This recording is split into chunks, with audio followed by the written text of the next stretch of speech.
नमस्कार, आप देख रहे हैं मिरर मीडिया। मैं हूं आपके साथ चंद्रा सिंह। स्वागत है आपका बंगाल एक्सप्रेस में। चलिए रुक करते हैं अब तक की सुर्खियों पर।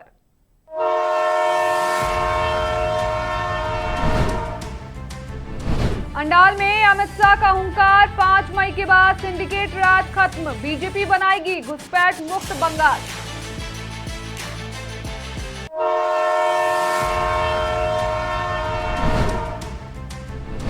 गुस्कारा में बीजेपी का हाईवे जाम, पुलिस को चेतावनी, टीएमसी पर गंभीर आरोप।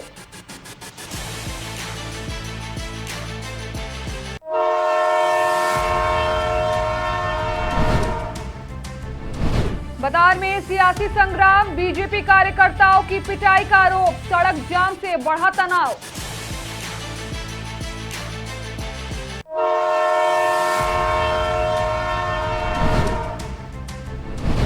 आसनसोल में ममता बनर्जी का हुंकार, कहा भाजपा को हटाकर ही दिल्ली जाऊंगी।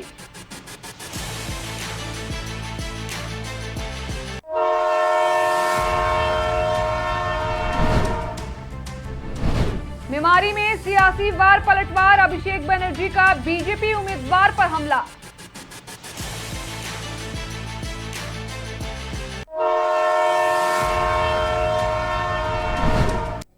अब खबरें विस्तार से।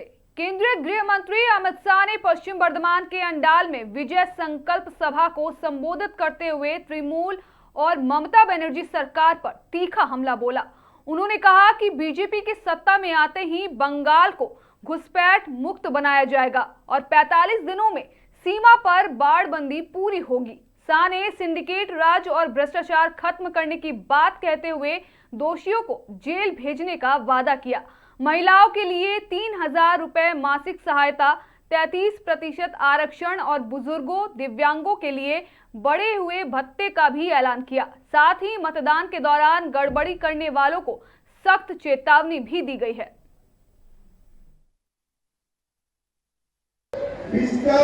परिवार रानीगंज मास्टर प्लान का कबाड़ा किया है। 211 एकड़ भूमि अधिग्रहण करे बगैर इसको समाप्त कर दिया। वो 29,000 परिवारों को मास्टर प्लान का इम्प्लीमेंटेशन कर बसाने का काम भारतीय जनता पार्टी कर ममता दीदी ने सोना बांग्ला को सिंडिकेट राज में बदला है। मां, माटी और मानुष के नारे को माफिया, मसल पावर और मनी पावर की गैंगों में बदला है। हम कवि गुरु टैगोर का सोनार बांग्ला बनाने का काम हमारी भारतीय जनता। पूर्व बर्धमान के गुस्कारा में बीजेपी कार्यकर्ताओं ने NH 114 पर रोड ब्लॉक कर दिया, जिससे 1 घंटे तक यातायात बाधित रहा। प्रदर्शन के दौरान बीजेपी उम्मीदवार सोमेन करफा ने पुलिस पर तृणमूल के पक्ष में काम करने का आरोप लगाया और चेतावनी भी दी। बीजेपी का दावा है कि उनके कार्यकर्ताओं पर हमले हो रहे हैं। साथ ही आरोपी की गिरफ्तारी नहीं होने पर फिर से जाम करने की चेतावनी दी गई। नाकाबंदी के कारण कई वाहन और बाइक सवार रास्ते में फंसे रहे, जिससे आम लोगों को भारी परेशानियों का सामना करना पड़ा। मौके पर पहुंची पुलिस को जाम हटाने में विरोध का सामना करना पड़ा। करीब 1 घंटे बाद प्रदर्शन खत्म हुआ, लेकिन इलाके में तनाव बना हुआ है। হয়ে যাচ্ছে, এই হচ্ছে পুলিশের চরিত্র। তো আমরা তার জন্য আজকে রাস্তায় বসতে বাধ্য হয়েছি। এখানে আমরা ঝর্ণা মোড়ে সিউড়ি রোড, বর্ধমান সিউড়ি রোড গুসকারার আগে অবরোধ করেছি। গুসকারা থেকে 3 কিলোমিটার আগে, এটা আমাদের ভাতার বিধানসভার মধ্যে পড়ে, ভাতার থানার মধ্যে, যেটা শান্তিনিকেতন হয়ে সিউড়ি যাচ্ছে এই রোড। এবং আরেকদিকে আমাদের বর্ধমান কাটোয়া রোড, ভাতার থানার সামনে একদম বর্ধমান কাটোয়া রোড অবরোধ হয়ে আছে কয়েক ঘন্টা ধরে। আমরা পুলিশকে বলেছি আজ রাতের মধ্যে দোষীদের গ্রেপ্তার করতে হবে। গ্রেপ্তার না হলে কালকে আমরা আবার আরো বৃহত্তর আন্দোলনে যাব। বললাম তো আপনাদের উপরে ভরসা নেই, ভরসা নেই। আমরা আন্তরিকভাবে দুঃখিত এলাকার মানুষের অসুবিধা হওয়ার জন্য।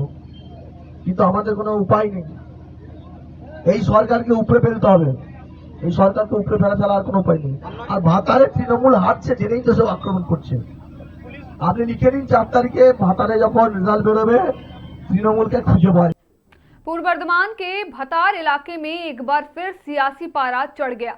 बीजेपी ने आरोप लगाया है कि सेलेंडा गांव में उनके मंडल अध्यक्ष की पिटाई की गई, जिसके पीछे तृणमूल कार्यकर्ताओं का हाथ बताया जा रहा है। वहीं कासीपुर गांव में पार्टी का झंडा लगाने को लेकर टीएमसी और बीजेपी समर्थकों के बीच जमकर मारपीट हुई, जिससे इलाके में तनाव फैल गया। घटना के विरोध में बीजेपी कार्यकर्ताओं ने भतार थाने के सामने कटवा बर्धमान रोड को जाम कर दिया। सड़क जाम के कारण यातायात पूरी तरह प्रभावित रहा। मौके पर पहुंची पुलिस और केंद्रीय बलों ने हालात को काबू में कर लिया। पुलिस के आश्वासन के बाद करीब 1 घंटे में जाम खत्म हुआ।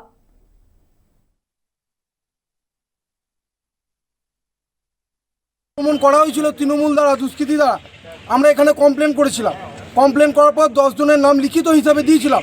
লিখিত দেওয়ার পর নন অ্যাভেলেবল সেকশন থাকা সত্ত্বেও পুলিশ তাদেরকে অ্যারেস্ট করেনি, 41 নোটিশ কমপ্লাই করেছে।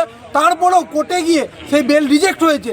তারপরেও তারা মানে ঘুরে বেড়াচ্ছে, বিজেপি কর্মীদের আক্রমণ করছে, কিন্তু পুলিশ নীরব। পুলিশ বারবার আমাদেরকে বোঝানোর চেষ্টা করছে যে না না আপনারা লিখিত কমপ্লেন দিন, আমরা সমস্যার সমাধান করব, কিন্তু উইথ ল। কিন্তু আমাদের ক্ষেত্রে আলাদা আইন এবং তৃণমূলের ক্ষেত্রে আলাদা আইন, পুলিশ এটা করছে। এবং আমরা ভারতীয় জনতা পার্টি যতক্ষণ না পুলিশ নিরপেক্ষ ভূমিকা নেবে প্রত্যেকটা ঘটনায়, আমরা ততক্ষণ এই থানার সামনে অবস্থান বিক্ষোভ চালাবো এবং যত রাত বাড়বে আমাদের কর্মী সংখ্যাও বাড়বে। आसनसोल में रविवार को चुनावी माहौल के बीच मुख्यमंत्री ममता बनर्जी ने एडीए ग्राउंड की जनसभा से भाजपा और प्रधानमंत्री नरेंद्र मोदी पर जोरदार हमला बोला। उन्होंने वोटर लिस्ट में गड़बड़ी और एनआरसी का मुद्दा उठाते हुए केंद्र सरकार पर साजिश का आरोप लगाया। साथ ही आसनसोल रानीगंज क्षेत्र को इंडस्ट्रियल हब बनाने और रोजगार बढ़ाने का वादा किया। अपने संबोधन के अंत में ममता ने साफ कहा कि भाजपा को सत्ता से हटाकर ही वह दिल्ली जाएंगी और जनता से लोकतांत्रिक तरीके से जवाब देने की अपील की।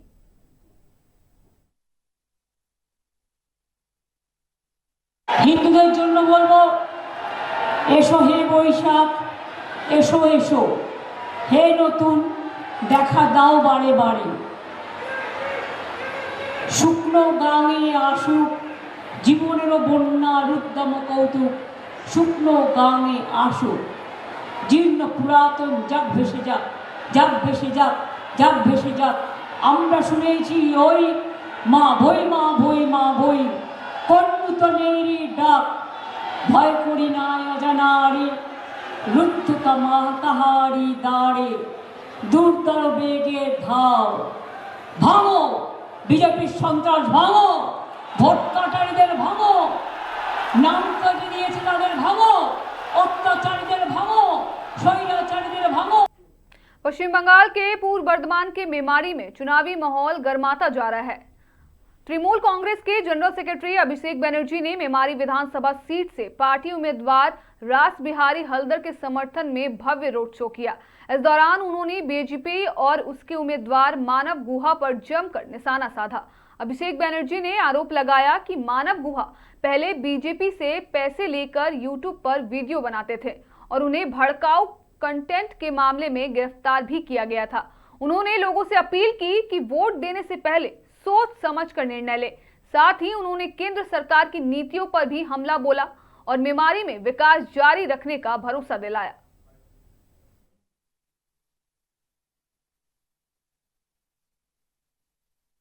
মানুষের জনজোয়ার দেখা গেল অভিষেক ব্যানার্জি, কি বলবেন?